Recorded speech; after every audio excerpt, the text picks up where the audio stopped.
السلام عليكم ورحمة الله وبركاته. 12:30 ولا 12 محرم، الموافق لي 7 جويلية. جو لطيف والله، غير جو لطيف صدقوني. هي جو ما شاء الله، الحرارة ماهي كثيرة الحمد لله.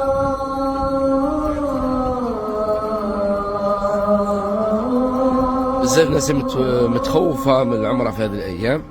حنا نقول لكم يا ودي الله غير الجو ما شاء الله، الناس كلها تمشي تحت الشمس.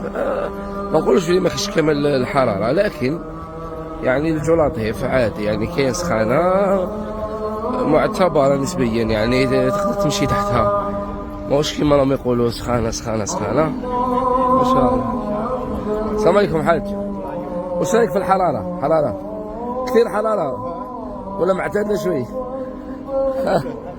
الحمد لله الحمد لله معتدلة.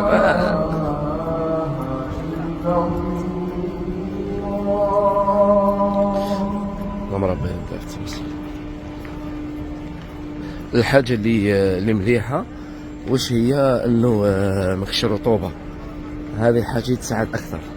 راك الناس تمشى في الشمس، يعني ما تشوفش واحد يصب عرقا ولا، لأنه الرطوبة قليلة.